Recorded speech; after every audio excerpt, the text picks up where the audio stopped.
Recording पण चालू केलंय. So welcome to Phoenix trading. आज आपण निफ्टीचा एक ओव्हरव्ह्यू बघू आणि 2-3 स्टॉक स्पेसिफिक काम करायचे, तर ती पण काही शॉर्टलिस्ट केले तर ते पण आयडिया घेऊया. मला काही क्वेरीज आल्यात किंवा बरेच लोक मार्केटला शॉर्ट करतात अजूनही आणि ट्रेंड समजूनच घेत नाहीत बेसिकली. म्हणजे किती वेळा डिस्कशन झालंय तरी पण काय मला माहित नाही काय प्रॉब्लेम आहे.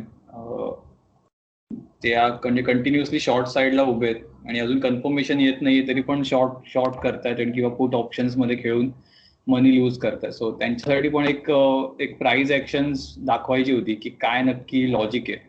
अजून मार्केट खाली येत नाहीये कारण की ते नाहीच आहे खाली. मुळातला पहिली गोष्ट म्हणजे ट्रेंड अनालिसिसची पहिल्या लेक्चरला मी सांगतो की ट्रेंड काय, हायर हाय हायर लोज, करेक्ट, तेच बनतात मार्केटमध्ये. 2 दिवस मार्केट पडते म्हणून लगेच खुश होऊन जायची काय खरं तर गरज नाहीये बेसिकली. येस, नो डाऊट की मार्केट ओव्हर स्ट्रेच झालंय, कायच्या काय स्ट्रेच झालेलं आहे, नो डाऊट आहेच. कारण की जर मुव्हिंग एव्हरेज मी लावला आणि जर मी मुव्हिंग एव्हरेजवर 200 दिवसाचा जो आपण एक ओव्हरऑल बघतो आयडिया, तो त्याच्या मुव्हिंग एव्हरेज पेक्षा खूप वरती निघून गेला निफ्टी. बट जेव्हा लिक्विडिटी ड्रिव्हन मार्केट असतं तेव्हा तुम्हाला तो विचारच नाही करायचा आहे. मग तुम्हाला फक्त जे काही डीप मिळणार आहेत ते बायच होणार आहेत तुमचे. त्यामुळे अशा मार्केटमध्ये सेलिंगचा विचारच नाहीये. तुम्हाला डीप मिळालं तर बायच करायचं तुम्हाला, किंवा मग तुम्ही प्रॉफिट बुक करा आणि काही न करता बसा, that will be okay. But going against the trend, आणि हे पण एवढा पॉवरफुल ट्रेंडला तुम्ही अगेन्स्ट जाणं तर मग कठीण आहे खूपच. कारण की तुम्हाला ती विंडो खूप नॅरो मिळते. म्हणजे तुम्हाला मिळाले 50-60 पॉईंट, कारण की एवढा मोठं गेल्यावर निफ्टी पडताना पण मग काय असा 10-15 पॉईंट नाही पडत, मग तो 100-150 पॉईंट खाली येतो. पण मग तेवढ्याने रिकव्हरी पण त्याने बघा, आता 4 दिवसात मार्केट पडलं पण 2 दिवसात त्याने रिकव्हर केलं. दिस इज अ पॉवर. इथे पण मार्केट एका दिवसात एवढा फॉल आला, तो नंतरच्या 3 दिवसात रिकव्हर झाला आणि त्याच्यात तिप्पट वर गेलं मार्केट. Same year. ओके, पहिली गोष्ट म्हणजे मार्केटचा झोन आधी मुळात बघायचा आहे. मार्केटचा झोन हा बुलिशच आहे. म्हणजे जरी मार्केट 12,400 पर्यंत उद्या जरी करेक्ट झालं तरी पण ते करेक्शनच स्ट्रेट होणार आहे. त्याला कुठेही बेअरिश ट्रेंड नसणार आहे तो. आणि आता बेअरिश ट्रेंडचा आसपास पण नाहीये मार्केट आणि ट्राय करते की ते वरती जायला. So this is a first point की तुम्ही ट्रेंडच्या अगेन्स्ट जर काम करताय नेहमी तर मग प्रॉब्लेम मध्येच येणार तुम्ही. मार्केट पडणार. कारण की जर डिमांड सप्लाय जर अवरलीवर जर बघितलं तर मार्केट इतकं परफेक्टली डिमांड सप्लायवर काम करतंय. आता इथे जे रेजिस्टन्स होता मार्केटचा, इथून ब्रेकआउट दिलेलं आणि सेम मार्केटने एक्झॅक्टली त्याच पॉइंटला येऊन तिथे सपोर्ट घेतला. तर हा जो एक दिसतोय झोन, इथे एक्झॅक्टली मार्केटने सपोर्ट घेतला. तर डिमांड सप्लायचे कन्सेप्ट तुमची आधी क्लिअर पाहिजे. हवेमध्ये ट्रेड केले तर मग प्रॉब्लेम होणार आहे खूपच. आणि माहित नाही मला कोण अवेलेबल आहे की नाही आता अगेन्स्ट ट्रेड करणार, पण बऱ्याच लोकांना हा प्रॉब्लेम येतोय. किंवा जी मध्ये फिअर असते की अरे मार्केट खाली गेलं आता काय होणार. पण जोपर्यंत मार्केट 200 मुव्हिंग एव्हरेजच्या वर ट्रेड करते, आणि this is a simple rule, याच्यात काही कॉम्प्लिकेशन नाही. बेसिकली ज्याला बेसिक ट्रेडिंगचं नॉलेज आहे त्याने जरा जरी कॉमन सेन्स वापरून जर झूम आउट चार्ट बघितला, काही मोठं नॉलेजची गरज नाहीये. जेव्हा निफ्टी अवरली बेसिसवर सांगतोय मी, कारण की अवरली बेसिसवर बघणं जास्त चांगलं असतं. जर छोटे स्विंग आपण जर करतो, जेव्हा 200 वर तो येतोय तेव्हा त्याला सपोर्ट मिळतोय. सो परफेक्टली रन चालू आहे, याच्यामध्ये कुठेच काही शॉर्ट किंवा काही भीतीदायक काही नाही अजून तरी. ज्यावेळी इथे थोडासा तो ट्रेड करत होता 200च्या खाली, बट तरी पण त्याने रिकव्हरी दिली. का? कारण की त्याने प्रिव्हियस स्विंग लो नाही तोडले. हा जो स्विंग लो होता 10,578चा, तो त्याने नाही तोडला, तो वरतूनच फिरला, 10,800 वरूनच फिरला तो. आता कुठला स्विंग लो याच्याकरता? आता स्विंग लो आहे हा, ओके, दिस पॉइंट 11,209 हा स्विंग लो आहे आता मार्केटचा. हा, आता जर मार्केट फिरून इथे डबल टॉप करून समजा खाली ब्रेक झालं तर त्याला झेलायला 200 दिवसाचा मुव्हिंग एव्हरेज आहेच तयार, म्हणजे डबल सपोर्ट आहे. ठीक आहे, हे का सांगतोय? हे प्राइस ऍक्शन आहे. जे निफ्टी फ्युचर वगैरे ट्रेड करतात त्यांना सांगायची मुद्दा हा आहे की मार्केटच्या अगेन्स्ट काम नका करू, काही नाही गेलं तरी चालेल. ओके, आता शॉर्टर टाइम फ्रेम वर येऊया.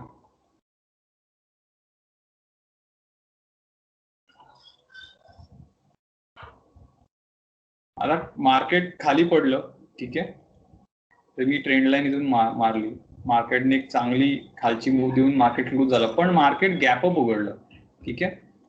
रिझन काय होतं मार्केट, मी इथे बाय का केलेला, आय थिंक ग्रुपवर बऱ्याच मी टाकलेलं पण होतं. हा सपोर्ट घेतला मार्केटने. ओके, ही माझ्यासाठी एक डेटा पॉइंट होता. प्लस त्याने हा जो फॉल होता, या फॉलचा 50% जर मी लाईन ड्रॉ केली, ओके, कुठला हा हा एकूण झोन म्हणतोय मी. ठीक आहे, मार्केटचा हा जो झोन घेतला आपण, एवढी प्राइस ऍक्शन जर पकडली तर जनरली 50%च्या वर प्राइस पॉझिटिव्ह होते. कारण की कसं असतं, ते अर्धा ग्लास भरलाय किंवा अर्धा रिकामा, ती कन्सेप्ट आहे ना, ते आहे इथे. इथे ऑप्टिमिस्टिक लोक घुसतात की बाबा अर्धा ग्लास भरलाय म्हणजे मार्केटने एवढा फॉल पडला, त्याच्या 50% मार्केट रिकव्हर केलंय म्हणजे मार्केट 101% वरती जाऊन रिकव्हर करणार. हे पॉझिटिव्ह लोक विचार करतात. ठीक आहे. निगेटिव्ह लोक काय विचार करतात की मार्केट 50%च्या वर खाली जिथपर्यंत राहील तिथपर्यंत आम्ही निगेटिव्ह राहू. पण तेही काय म्हणतात, तो खरा निगेटिव्ह असतो, तोही जर वर मार्केट गेले तर त्याच्यात हात नाही घालत. पण जे मधलीत लोक असतात, जे दिसेल तिला शॉर्ट करत सुटतात, त्यांचं मग कठीण आहे मार्केटमध्ये या काम करणं. एक तर तुम्हाला शॉर्ट करायचं तर तुमच्या अपॉर्च्युनिटीचा तुम्ही वेळ विचार करा किंवा थांबा तोपर्यंत तुम्हाला चान्स मिळत नाहीये. तर मार्केट 50च्या लेवलवर जर क्रॉस करून वर चाललंय, plus it is crossing 200 day moving average also on 5 minute time frame too. Okay, so अशा वेळी इथे कुठेच बेअरिशनेस नव्हता मार्केटला आणि मी काहीच विकलं नाही. मग विचार केलेला काही प्रॉफिट बुक करू का, पण ज्यावेळी ही प्राइस ऍक्शन इथे बनायला लागली त्यावेळी विचार बदलला की yes, it is a good sign नाव की. आणि आता प्राइस एका चॅनलमध्ये आली. हा चॅनल मी आता इथे आपल्या ग्रुपवर एका दुसऱ्या ग्रुपवरून पोस्ट केलेला होता, पण इथे परत दाखवतो मी की येस, हा जर मी ट्रेंड लाईन घेतली तर ह्याचा चॅनल आहे. ठीक आहे, निफ्टी या चॅनलमध्ये आता ट्रेड करतोय. तर या चॅनलचं वरचं जे टार्गेट आहे ते येते 14,745. ओके, म्हणजे मार्केटला तिथपर्यंत जायला स्कोप आहे. पण कधी, जेव्हा अगेन जी 50% जी कन्सेप्ट काढली मी, चॅनलचा पण अप्रॉक्सिमेट 50% एक ड्रॉ करतो. ठीक आहे, इथे मार्केट बराच वेळ थोडा वेळ रखडलं आणि परत ते त्या चॅनलवर झालं. चॅनल तोडला नाही, दिवसाच्या एंडला अजून एक बुलिश कॅन्डल बनली आहे तिकडे 5 मिनिटाची, म्हणजे ब्रेक नाही झालाय channel. So it is a good sign. Again 200 day moving average खाली उभाच आहे. हे शॉर्टर टाइम फ्रेम सांगतोय. म्हणजे उद्याचा ट्रेड काय असेल, उद्याचा ट्रेड असा असेल की मार्केट जर या मिडल लाईनच्या वर ट्रेड करायला लागलं, if it started holding the 14,680 level, then we might see more 100 point upside आणि मोठी शॉर्ट कव्हरिंग येईल. की ज्या लोकांनी इथून शॉर्ट केलेला होता त्यांनी ऑलरेडी त्यांची पोझिशन कव्हर केली आहे, पण जरी कोण शॉर्टला बसले असतील ते उरले पण त्यांच्या पोझिशन कव्हर करते. आणि प्लस एक मोठी अजून बाईंग साईड ओपन अप होईल. सेकंड पॉइंट असा होता की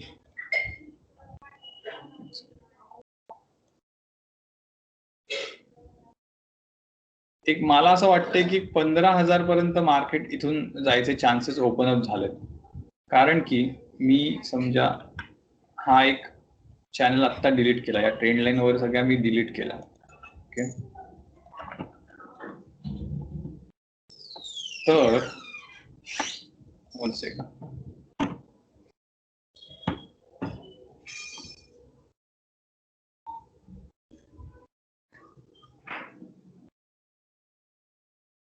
माझा टूल दिसत नाही आज, पेन टूल. ओके, एनिवेज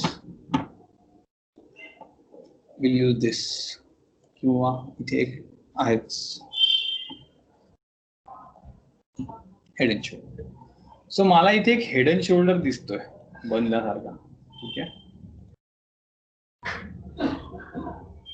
हा हेड अँड शोल्डर इथे ऑलमोस्ट बनलाय. आणि जर हा जो उद्या ब्रेक झाला, म्हणजे हा जो हाय आहे, कितीचा आज हाय मारलाय मार्केटने, 14,664चा हाय आहे जो. ठीक आहे, तो जर मार्केटने कव्हर केला with the help of this trend line, तर मग काय होईल की ही जी रेंज आहे, हेडची जी रेंज आहे, ओके, साधारण एक 400 पॉईंट, तर निफ्टी इथून 400 पॉईंट अजून वर तुम्हाला एक रन देऊ शकतो, विच इज 15,000 माइलस्टोन. ठीक आहे, हा येतोय 15,000च्या आसपास. सो ही टार्गेट अजून ओपन होऊ शकतात निफ्टीसाठी, and it's highly possible. So कुठेही मार्केटमध्ये वीकनेस अजूनही नाहीये. You should be always on the trending side. ज्या साईडला ट्रेंड आहे त्या साईडला तुम्ही शक्यतो हे करा. आता रिलायन्स खूप चांगला सपोर्ट करतोय. I will go to Reliance, कारण की तो हेवी वेट आहे आणि मार्केटला तो ड्रिव्हन करतो. रिलायन्सने आज काय केले? रिलायन्सने पहिली गोष्ट म्हणजे 200 दिवसाचा मुव्हिंग ऍव्हरेज तोडला नाहीये. Okay, it is taking a good support here. Plus त्याने ही ट्रेंड लाईन पण तोडली.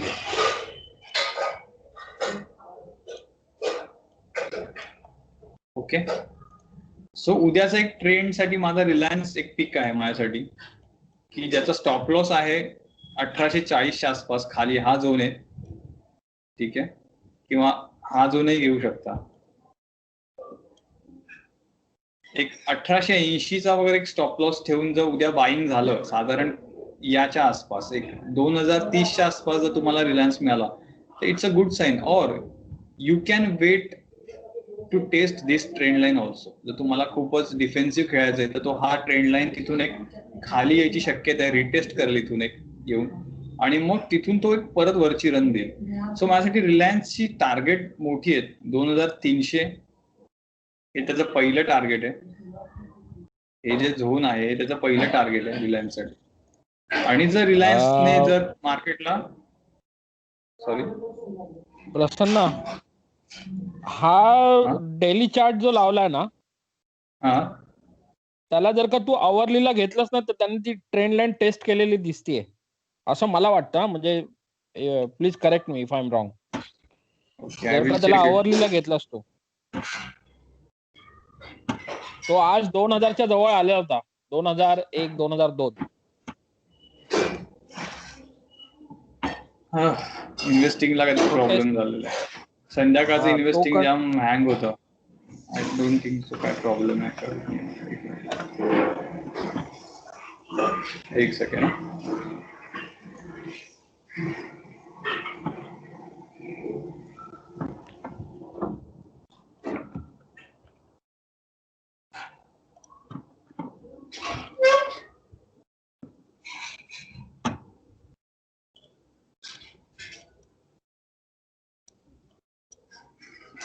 ही जे ट्रेंड लाईन आपण घेतली, आवरलीवर समजा ड्रॉप केली, ठीक आहे, अजून तेवढा आला नाहीये, तिथून ब्रेकआउट घेऊन सरळ वरती गॅप घेऊन गेला. Let me clear.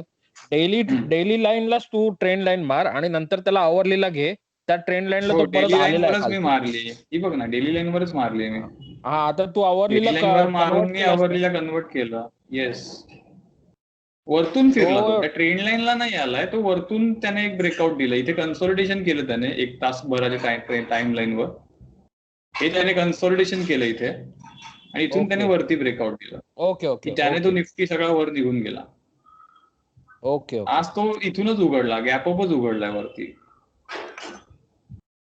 So it's a good chance की आता उद्या परत तो या ट्रेंड लाईनला, समजा या झोनला, समजा मी त्या कमी टाइम फ्रेमवर घेतला याला, तर हा परत इथे समजा आला, तीच म्हटलं ना मी 2030, ती व्हॅल्यू ते मॅच होते. 2030 2020च्या आसपास जर तुम्हाला तो मिळाला इथे Reliance, so it's a good chance to buy here, कारण की हे त्याचं एक रिटेस्टिंग झोन होईल उद्या.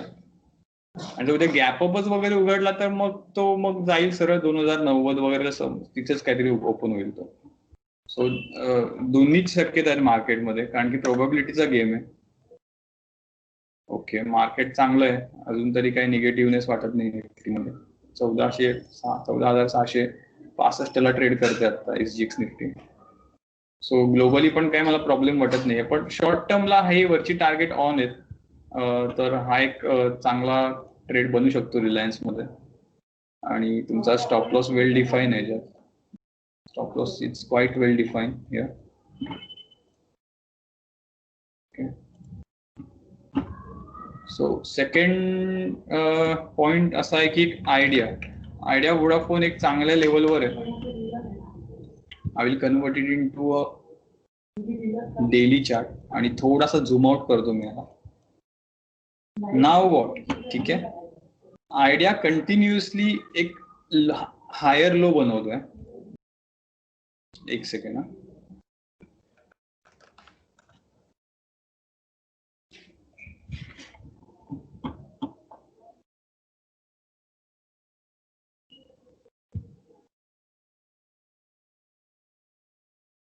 Just a second.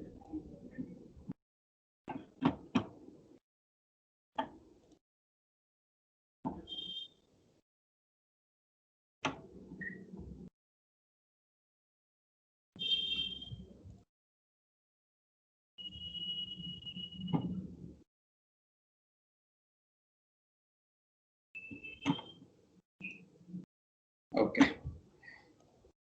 So yes,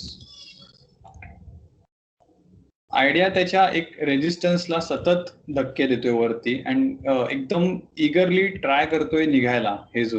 ठीक आहे. If you see the Airtel chart also same combination आहे, पण आयडियामध्ये continuously cup and handle type pattern बनतोय. सो सगळं राउंडिंग बॉटम बनते, फक्त हे रेजिस्टन्स उडायची वाट बघतोय. 14 रुपयाचा एक रेजिस्टन्स जो आहे मेजर रेजिस्टन्स, तो उडायची वाट बघतोय अजून. तर तिथे काही त्याला क्रॉस व्हायला जमत नाहीये. आता मी ह्याला झूम करतो. गेल्या काही दिवसांपासून 1, 2, 3, 4 दिवसापासून तो या झोनचे लो तोडत नाहीये. म्हणजे जिथे तो काठावर आलाय, म्हणजे आता समजा असा रेजिस्टन्स आहे आणि तो अगदी काठावर येऊन तिथे हॉवर करतोय, तर तिथून तो आता फॉल येत नाही. त्याचा फॉल येणं बंद झालंय. ठीक आहे. आणि जर अजून मी याला मायन्यूट आतमध्ये झूम केला तर मला दिसतंय की ही जी कॅन्डल आहे त्याची मार्केट पडलेल्याची, त्याच्या इनसाइड डे बनलेत. ओके. म्हणजे या क्लोजिंग पेक्षा हे क्लोजिंग त्याने वर दिलंय, प्लस आजचं क्लोजिंग आणि आजचं ओपनिंग हे दोन्ही कालच्या क्लोजिंगच्या वर झालंय. So it's a perfect doji candle म्हणता येईल की इनडिसायझिव्हनेस आहे, बट बायर बेस्ड इनडिसायझिव्हनेस आहे. ठीक आहे. But we will waiting for this high. ही एक रेंज पकडून झाला. जर ही रेंज ब्रेक केली आयडियाने, विच इज अ 1380. ओके. 20 पैसे बफर ठेवा. 14 रुपये जर आयडियाने क्रॉस केला तर त्याचं पहिलं टार्गेट आहे ही जी कॅन्डल बुलिश आहे, या कॅन्डल एवढं टार्गेट तुम्हाला तो देऊ शकतो. आणि this is not a first time Idea doing it. आयडियाने हे बरेच वेळा केलेलं आहे. हे कन्सल्टेशन इथे पण आयडियाने दाखवलेलं, हे कन्सल्टेशन इथे पण आयडियाने दाखवलेलं, हे कन्सल्टेशन इथे पण झालेलं होतं. So price action repeats all the time. हा एक तुमच्या वॉच लिस्टला ठेवा की दिस इज अ गुड साईन. इथे पण तेच झालेलं की इथे एक चांगली इनसाइड कॅन्डल बनल्यावर तर हाय ब्रेक नाही झाला अनफॉर्च्युनेटली, म्हणून आपण हाय ब्रेक होण्याची वाट बघतो. इथे मध्येच कुठेतरी बाय केला असता तर आपल्याला एक फॉल मिळाला असता. इथे पण परफेक्टली हाय ब्रेक झाला. इनसाइड कॅन्डल होत्या या सगळ्या. 1, 2, 3, 4, 5, 6 दिवस तो इनसाइड ट्रेड केल्यानंतर त्याने ती टार्गेट दिलं. सो हे जे टार्गेट आहे विच इज अराउंड 2 to 3 रुपीजचं, तर इथून तुम्हाला 16 ते 17 रुपयाचं टार्गेट आयडियामध्ये एक ओपन अप होऊ शकतं, which is a resistance again matching. हा रेजिस्टन्स हे 17 रुपये मॅच होतोय आपला. So keep watch on Idea. I am holding it. मी बाय केलेला आहे, पण तो आधीचा बाय. पण लेटेस्ट जर बाय तुम्ही करायचा तर ह्याच्यावरच करा. आता आधीमध्ये नका करू, कारण की रिस्क रिवॉर्ड हा आता फेवरेबल नाहीये. ज्यावेळी तो इथून तुटेल वरच्या साईडला तेव्हा ते कन्फर्मेशन जास्त क्लिअर होईल. सो हा एक चांगला स्टॉक होता. वन मोर स्टॉक चांगला वाटतोय मला, विप्रो. अगेन विप्रो हा खूप चांगल्या लेवलमधून तुटला वरती आणि अगेन तो काही दिवस पडलाय. पण आजचं क्लोजिंग हे गेल्या 3 दिवसाच्या क्लोजिंग पेक्षा वर झालेलं आहे. 1, 2 and 3. ठीक आहे. Again same concept. हा हाय ब्रेक झाला. हा अगदी इंट्राडे ट्रेड मी सांगतोय तुम्हाला. हा स्विंग बिंग काही नाहीये, इंट्राडे ट्रेड आता आहे. हा जर त्याचा उद्याचा हा जर हाय क्लिअर झाला, स्टॉप लॉस क्लिअर आहे. दिस कॅन्डल लो, स्टॉप लॉस असेल हा 227चा. तुम्हाला बाय करायचे अगदीच तुम्हाला वाटलं तर 250 राऊंड फिगरच्या वर बाय करा. 25 रुपयाचा स्टॉप लॉस आहे, पण टार्गेट पण तुम्हाला वरचीच येणार आहे. साधारण एक 277, 280 ची टार्गेट विप्रो काही 3-4 दिवसामध्ये तुम्हाला देऊ शकतो. हा छोटासा ट्रेड आहे, 2-3 दिवसाचा ट्रेड आहे आणि तोपर्यंत टार्गेट येईल त्याचं. व्हॉल्यूम ऍक्टिव्हिटी खूप चांगली आहे. There is no concern of selling anything. हे जर जस्ट प्रॉफिट बुकिंग होतं आणि इथून एक परत एक वरची मुवमेंट विप्रो देऊ शकतो. हा ट्रेड चांगला होता. अजून एक माझ्या लिस्ट मध्ये होता आजचा थर्ड ट्रेड, फाईन ऑर्गॅनिक म्हणून एक कंपनी आहे.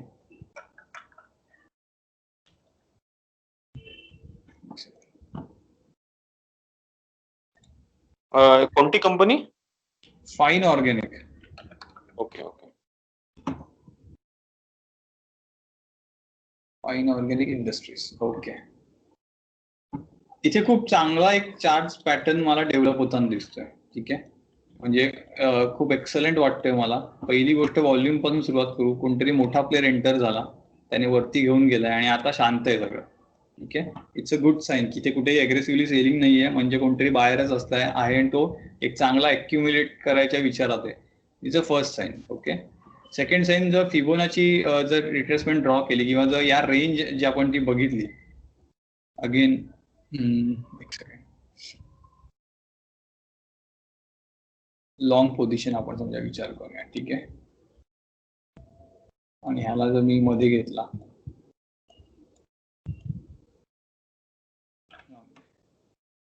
फिबोनाची ड्रॉ करावं लागेल. एक सेकंड, ठीक आहे फिबोनाची. ओके, या लो पासून जर मी हाय पर्यंतची एक रेंज काढली, ठीक आहे, तर फाईन ऑर्गॅनिक्स एक्झॅक्टली त्याच्या 50% लेवलच्या आसपास हॉवर करतोय.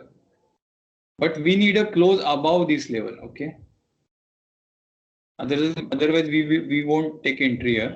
So we will wait a good closing about 2560 round figure, आणि आपण त्याच्यात अजून थोडीशी पोझिशन ऍड करू ज्यावेळी तो 2725 पण क्रॉस करेल.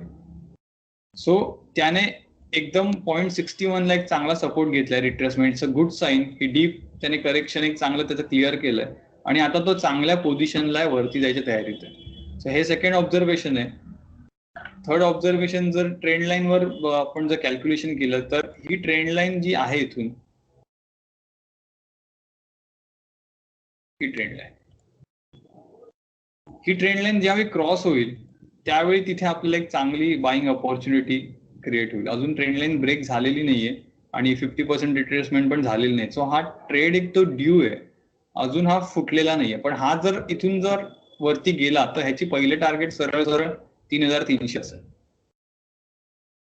So keep watch on it, good volume आणि एक ओव्हरऑल एक चांगल्या पोझिशनला हा दिसतोय ट्रेड. तर हे आजचे 3 स्टॉक होते, याच्यावर विचार करा. 3 ऍक्च्युली 4, रिलायन्स पण एक सांगितला ना, रिलायन्स, आयडिया, विप्रो आणि फाईन ऑर्गॅनिक. हे 4 स्टॉक एक चांगल्या पोझिशनला मला आता अवेलेबल दिसतात. आणि निफ्टीचं आपण डिस्कशन केलेलंच आहे. Nifty it's in good mood आणि चांगल्या लेवलला तो चाललेला आहे. आणि जर उद्या त्याने 14,680 वगैरे जर होल्ड केला आणि जर तिथून त्याने जर वरची मुवमेंट दाखवली आणि रिलायन्सने सपोर्ट केला तर मग एक अजून 100-150 पॉईंट तो आरामात एक्सपायरीला पण देऊ शकतो. सो चांगल्या पोझिशनवर आता निफ्टी आहे. So don't short it. किंवा बँक ऑफ बरोदा चार्ट बघायचा आहे का? ओके, ठीक आहे, बँक ऑफ बरोदा चेक करूया. आय थिंक हेमराज नेहमी बँक ऑफ बरोदाच विचारतात, माझा फेवरेट स्टॉक दिसतोय तो. रिटर्नच तसं देतोय बऱ्याच दिवसांपासून. अच्छा, नाही आता एकदम बेस्ट कंडिशनला, याला काय हात लावायची गरजच नाहीये. It's in good mood. हा एक 85 पर्यंत जाणार इथून. आता आधीचा जो सपोर्ट आहे या लेवल पर्यंत जरी जायला त्याला काहीच प्रॉब्लेम नाही. किंवा हा जर याने क्रॉस केला तर तुम्हाला वरची टार्गेट पण देईल तो 143, 150 वगैरे. 108 झोन आहे त्याचा ऑलरेडी. सो हे झोन त्याचे अवेलेबल आहेत on weekly basis. So beautiful chart, याला काही प्रॉब्लेम नाहीये. फक्त एक आहे की हा ओव्हरली डाऊन ट्रेडेड, म्हणजे डाऊन ट्रेंडचा स्टॉक आहे. सो ह्याच्यावर नेहमी ब्रेकआउटच ट्रेड करायची, याला पुलबॅकच्या भानगडीत पडायचं नाही. आणि खाली गेला तर खालीच जातो. त्यामुळे ब्रेकआउट जेवढी नवीन मिळतील तोपर्यंत वाट बघून ट्रेड करायची. तर विकलीवर आता एक चांगली ट्रेंड लाईन त्याने ब्रेक केली आहे मागच्या आठवड्यात. This a weekly chart. आणि आता त्याने एक क्लोजिंग बघूया. आज तर काय बुधवार आहे ना, येस, उद्या एक्सपायरी. सो माझ्या हा आठवडा तुझं त्याच्या ट्रेंड लाईन वर टिकला तर चांगलं टार्गेट वरचं देऊ शकतो. आता कितीला 79 आहे, म्हणजे 85 पर्यंत तर नक्की तो जाईल, हे तर नक्की वाटतंय. इथून 85-86 ड्यू आहे त्याचा पहिलं टार्गेट. अजून काही स्टॉक स्पेसिफिक आपल्याकडे आहेत? अजून एक 15 मिनिटं आहेत. We can discuss personal stocks असतील तर. येस, कौस्तुभ बोलतोय. अरे मी हा काय बोल. म्हणतो ते मजेस्को मला विचारायचं होतं. तो नाही, नो कमेंट्स ऑन मजेस्को, कारण की त्याला काही फ्युचर नाही आहे त्या कंपनीला. तो असाच चाललाय म्हणजे. If you are holding it okay तर राईड कर प्रॉफिट, पण देर इज नो. ती विकायला काढली कंपनी बेसिकली. त्याला काही त्याचं प्रोडक्शन काही नाही, झिरो. Okay okay.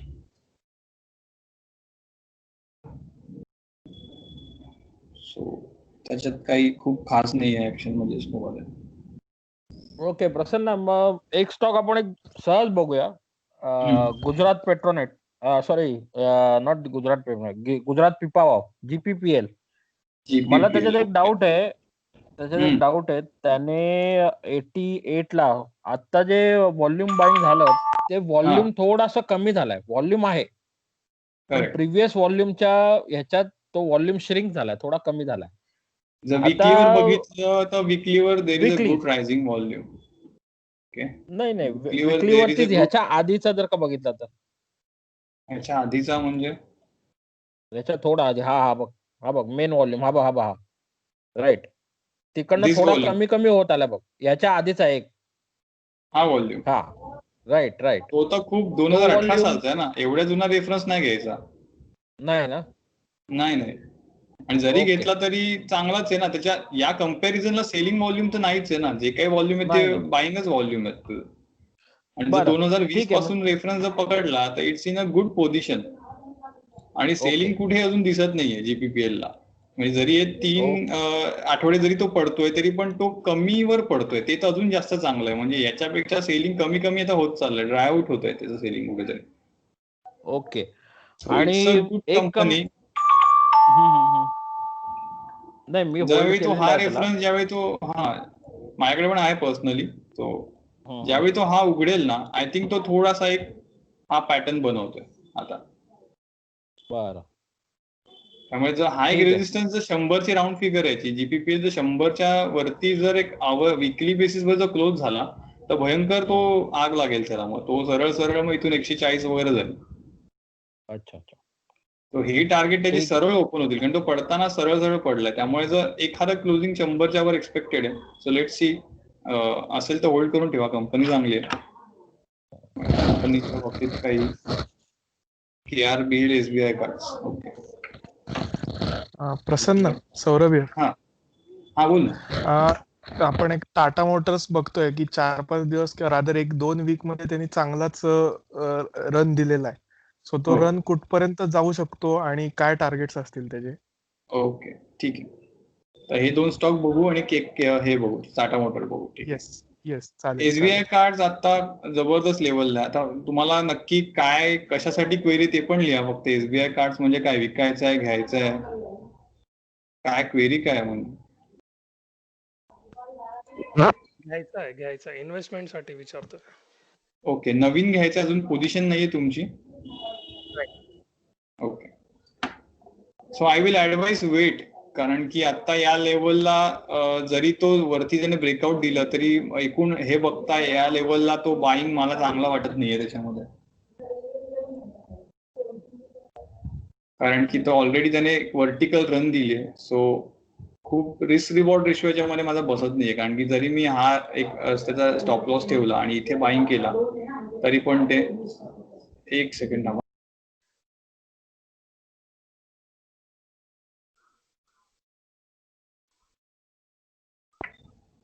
ओके, पण ब्रेकआउटला तो आहे SBI कार्ड्स. पण नवीन पोझिशन थोडंसं मला हेजिटेट होतं याच्यात घ्यायला.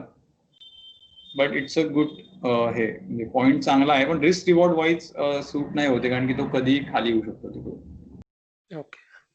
आणि KRBL जर बघितला, KRBL मध्ये एक मागे मी ट्रेड केलेला होता. ओके, थोडा रिस्की आहे KRBL, आता घेण्यासारखा नाहीये. कारण की जर हे झोन त्याचा जर सपोर्ट तुटला तर एक फॉल जास्त येऊ शकतो खाली. आणि वरतून ही ट्रेंड लाईन आहे. सो वेट, ही ट्रेंड लाईन कुठे जर ब्रेक झाली इथे 260च्या आसपास वगैरे, किंवा जरी या झोनच्या वर जो टिकला तर एक बाईंगचा विचार करू शकतो. पण आता पोझिशन नाहीये ती, म्हणजे आता पोझिशन मध्ये नाही येतो, घेण्यासारखा नाहीये. ओके. ही त्याची ट्रेंड लाईन एक टेंटेटिव्ह जर बघितली, साधारण एक 265च्या वर तिचं क्लोजिंग आलं तर सेफ झोन मध्ये जाईल तो तिथून. सो थोडस वेट करायला.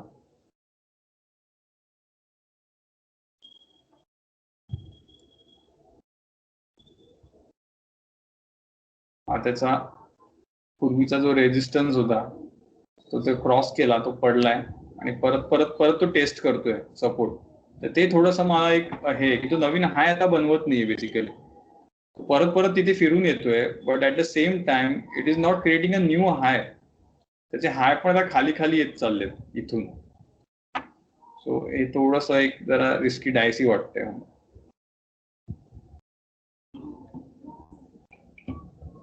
टाटा मोटर,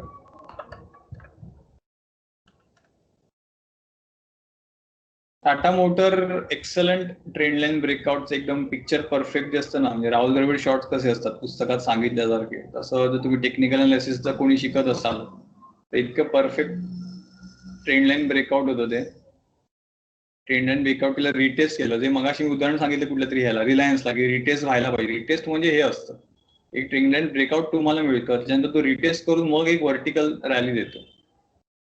तर टाटा मोटर एका म्हणजे खूप चांगल्या मुवमेंटला आता चाललेलं आहे आणि त्याने व्हर्टिकलच गेलाय तो. बेसिकली मी इथे पण एक्सपेक्ट करत होतो 220 ला वगैरे येईल, पण तो या लिक्विडिटीच्या ह्याच्यात आगीमध्ये तो सरळ सरळ वर निघून गेला. आणि प्लस टेस्ला वगैरेच्या न्यूज आल्या आणखी, त्याच्यामुळे तो थांबलाच नाही. पण त्याला वीकली बेसिसवर घेतला तर आता ही लेवल खूप इम्पॉर्टंट आहे फॉर टाटा मोटर. आणि ऍट द सेम टाइम तुमचा रिस्क रिवॉर्ड खूप ऑड झाला आता. ओके, कारण की ते इथे कुठे बाय झालं तुमचं आणि तो पडला खाली, तर काय करणार, कुठे स्टॉप लॉस होणार, 120 टोटली लॉस. हा इथे, कारण की तो 150 वर 170 वर जरी आला तरी खूप लॉस होईल. आता अशा वेळी काय करायचं, रिस्क रिवॉर्ड ह्याला सुधारायचा कसा, तर काय होईल आता सेकंड ऑप्शन तुमच्याकडे हा असेल की हे विसरून जायचं, ही प्राइस ऍक्शन गेली आपल्यातून, नो प्रॉब्लेम. इथून जर ब्रेकआउट दिलं त्याने तर वाट बघायची तो ही लेवल डिफेंड करतोय आता. रिटेस्ट इथे परत, हा इथे जर रिटेस्ट झाला तर तुमचा वेल डिफाईन स्टॉप लॉस इथे होईल आणि तुम्ही इथे बाय करू शकाल ऍज अ फ्रेश लुकआउट. 300 रुपयाला बाय करा, हरकत नाही, महाग मिळाल तरी चालेल, पण मग तुमची वरची टार्गेट 420 440 ओपन होते. सो इथे तो नवीन जी त्याची लेवल रेजिस्टन्स तो करतोय तो तिथे टिकतोय का, तो बेसिकली ते तुमचं आता तिथे बघावं लागेल की तिथे तो राहतोय का. तिथे टिकला तर मग विचार करू पुढचा. ओके. सो नाही, ऍक्च्युली मी थोडा आधी बाय केला होता. सो आता इथे जर हा now it is nearing its resistance, so इथून जो फिरत असेल तर तो मग एक्झिट केलेला बरा थोडक्यात. येस, प्रॉफिट बुकिंग केलेलं एनी टाइम चांगलं याच्यामध्ये. ओके. व्हर्च्युअल प्रॉफिट कधीच हे हा. नसतं, ते जेव्हा घरी आणा तुम्ही तेव्हा ते खरं प्रॉफिट असतं. So profit booking also important. Right. So ही लेवल आता जी आहे ती almost it is nearing its resistance value. Yes तो पोहोचलाय ऑलरेडी रेजिस्टन्सला त्याच्या. आता इथे तो काय करतोय आणि मग त्याच्यानंतर पुढच्या 2-3 आठवडे तो टिकतोय का नाही टिकतोय त्याच्यावर पुढचा गेम आहे सगळा. Right. But don't drag into the rally, this rally, कारण की ही रॅली आली आहे, स्वतःला मिसिंग आउट समजू नका, कारण की बऱ्याच गोष्टी व्हायच्या. इलेक्ट्रिक कार्स म्हणजे इतकं सोपं नाहीये. जर मी काही रिपोर्ट वाचले सो ते मी शेअर करेन जर जमलं तर ते थोडंसं बऱ्याच त्याला परमिशन आणि त्याचे बरेच तोटे आहेत इलेक्ट्रिक कार्सचे, जे अजूनही लोक फक्त त्या ह्याच्यावर होप्सवर घेतात टाटा मोटरला. बट बाकीचे कॉम्पिटिटर पण येणारच आहेत, फक्त टाटा मोटर्स इलेक्ट्रिक मध्ये येणार नाहीये, मारुती वगैरे पण एंटर करतील. सो टाटाचे व्हेकल्स वर तसंही माझा इतका म्हणजे पर्सनली नाही आवडत टाटाच्या व्हेकल्स परफॉर्मन्स वाईज. सो आणि ते दाखवलंच म्हणजे इन्व्हेस्टर्सनी काय होतं ते, इतका तो पडलाय 500-600 रुपयावरून. तो उगाच नाही पडलाय ना, काहीतरी प्रॉब्लेम होता म्हणून पडलाय.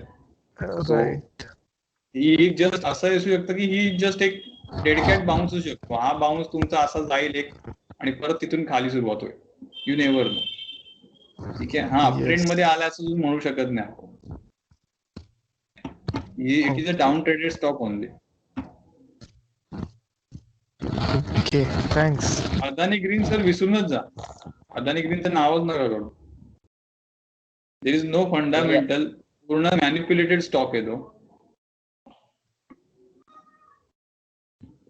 मारुतीची रन पण झालेली आहे, मस्त चांगली रन दिलेली आहे मारुतीने.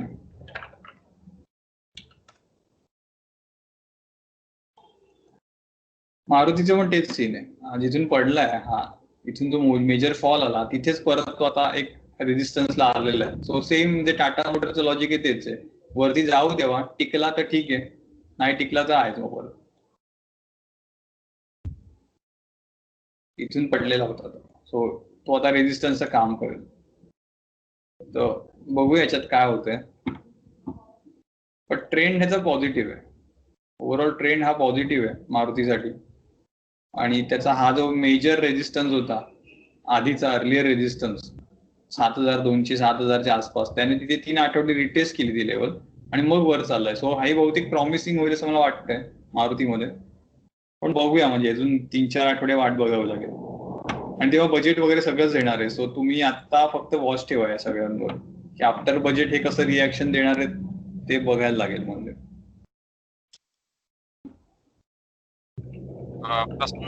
माझं टायपिंगचं काहीतरी होतंय. हा. टायटनचं जरा गेले 10 दिवसाचं जरा कॅन्डल लावून बघ ना, विकली नको बघू 10 दिवसाचं. मी बॅकग्राऊंड सांगतो. तर 1620 हाय करून त्या दिवशी एक इन्व्हर्टेड हॅमर, आता प्रत्येकाच्या टर्मिनॉलॉजी वेगळ्या असतात, but it was like inverted hammer. आणि त्याच्यानंतर तो 1470 पर्यंत वगैरे आला होता, 1460 पर्यंत, आणि आता पुन्हा 2-3 दिवस वर गेला. ते गेले 10 दिवसाची जरा बघ ना जरा टायटन. अशा केसमध्ये माझा प्रश्न बेसिकली असा आहे की how to read this kind of candle. एकदम वेगळी Are movement you sudden. holding it, or you want to buy fresh, or you want to take a fresh entry, or are you holding it since like downside? माझ्याकडे आता मी एंट्रीच्याच दृष्टीने विचार करत होतो, पण मी basically before entering जरा बघत होतो काय पोझिशनला घेऊ शकतो की नाही घेऊ शकत. त्यात 5-6 कॅन्डलमुळे जजमेंट होत नाही किंवा डिसिजन होत बरोबर. नाही. आधी काय करायचं, म्हणजे घेताना पहिले आधी मंथली चार्ट लावायचा. ठीक आहे, मंथली चार्टवर ट्रेंड काय, अप ट्रेंड आहे, ओके, पहिला हे क्लिअर झाला. सेकंड थिंग काय, विकलीवर काय, विकलीवर आता एक्झॉशन कॅन्डल दिसली. ठीक आहे, ज्यांनी कॅन्डलस्टिकचं लेक्चर बसलेले त्यांना माहिती आहे, करेक्ट. एक्झॉशन कॅन्डल आणि त्याच्यानंतर टोटल कंट्रोल बेरिश कॅन्डल बनलेली इकडे विकली बेसिसवर. सो आता या सीन मध्ये जोपर्यंत त्या अलर्ट कॅन्डलचा हाय तुटत नाही, म्हणजे 1621 जोपर्यंत क्रॉस होत नाहीये, तर तोपर्यंत तिथे रिस्क आहे तुम्हाला अजूनही सेलिंगची. सर ज्यावेळी 1621 क्रॉस करेल त्यावेळी तुम्हाला इथे एंट्री चांगली मिळेल, विच इज अ दिस हाय. आता मे बी काही होऊ शकतं याच्यामध्ये. हा एक इथून हेड अँड शोल्डर परत पण बनू शकतो आणि ही नेकलाईन तुटेल त्याची, करेक्ट. सो ही एक पॅटर्न होऊ शकतो. का होऊ शकतो, कारण की आजची कॅन्डल जर बघितली तर बऱ्यापैकी सेलिंग आलं नंतर, म्हणजे त्याने सुरुवात चांगली केली दिवसाची, पण एक हाफ ह्याला तो येऊन थांबलाय. सो जर तुम्हाला इतक्या वर हे व्हायची वाट बघायची नसेल तर उद्याचा, म्हणजे आजच्या दिवसाचा हाय जरी तुटला तरी तुम्ही याच्या स्टॉप लॉसने बाय करू शकता त्याला शॉर्ट टर्मला. आणि तुमचं टार्गेट असेल पहिलं हे टार्गेट T1 असेल. ओके. कारण मी ते मग थोडं कन्फ्युजन त्याच्यात झालं की त्या बरोबर त्या म्हणजे नाही, त्यांनी सपोर्ट घेतला, जस्ट फुल बॅक होता तो. आता इथून त्याने सुरुवात केलेली, रिटेस्ट केली लेवल आणि तो परत बदलायचा प्रयत्न करतोय. पण हा प्रयत्न फसवा असतो. हेड अँड शोल्डर असे ट्रॅप होऊनच बनलेले असतात मोस्ट ऑफ द टाइम, की लोकांना वाटतं हा जो हाय मिळाला तो हाय परत इथे मिळेल. Okay, right. So they don't wait here till here cross.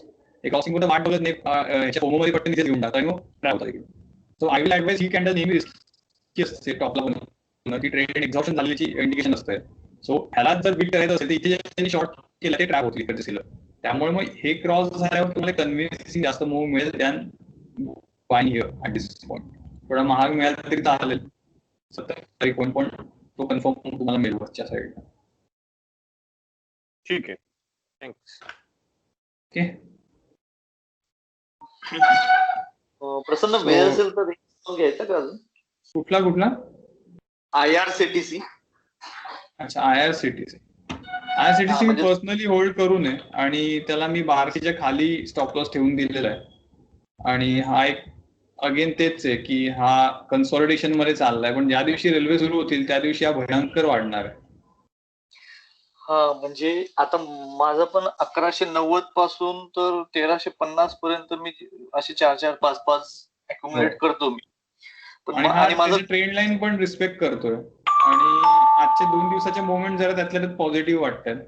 पण हा ऍक्च्युली तुम्ही बघूच नका याला, 1200चा जीटीटी ऑर्डर लावून सोडून द्या विषय. अच्छा नाही, पण मला अजून ऍड करायचे असतात तर मग काहीच प्रॉब्लेम नाही, मी तेच सांगतो जोपर्यंत 1200च्या वर तुम्हाला कधी वाटलं तरी याच्यात ऍड करत जा. अच्छा अच्छा अच्छा 1200 हा माझा हा जो त्याचा जो आहे ना, हे म्हणजे इथून जे कन्सॉलिडेशन झालेलं त्याचं, ठीक आहे, हे जे कन्सॉलिडेशन झालेलं आहे त्याचा लो पॉईंट मी ठेवून दिला स्टॉप लॉस, की जे तो तुटला आता मग खाली 700 कडे परत जाईल तो. पण ती वेळ येणार नाही असं मला वाटतं. हा पण एक चांगला पॅटर्न बनलाय आणि हा जो हेड अँड शोल्डर जर तुटला इथून तर खाली जाईल, पण स्टील त्याला सपोर्ट चांगला आहे आणि कंपनी चांगली आहे, तिला कॉम्पिटिशन नाही आहे आणि मला वाटत नाही तुटेल आता. व्हॉल्यूम तर बघितला आता, हा मॅसिव्ह व्हॉल्यूम घुसलेला आहे, त्यामुळे आता फक्त टाइमपास चाललेला आहे आणि रेल्वे बजेट वगैरे सगळे येणार आहे म्हणून तो आता साईडवेज झालेला आहे, त्याच्यामध्ये काही ऍक्शन नाही आहे आता. हा जो झोन आहे, हा झोनच्या वरती जर एखाद दिवस जरी क्लोज दिला ना परत त्याला आग लागेल. तो ट्राय करतोय, उद्याचा दिवस आता इम्पॉर्टंट आहे, 2-3 दिवस जर टिकला इकडे या झोनच्या, so it will be again 9 upward journey सुरू करेल त्याची.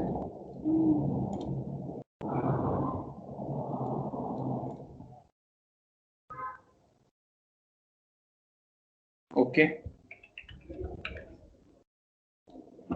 सो या मोमेंटवर थांबूया आपण, 1.5 तास झालाय आणि काही क्वेरीज असतील काही असतील मला पर्सनल मेसेज करा, आपण ते पण डिस्कस करू. ठीक आहे, okay then, good night. Thank you. Okay thank you. Okay, good night.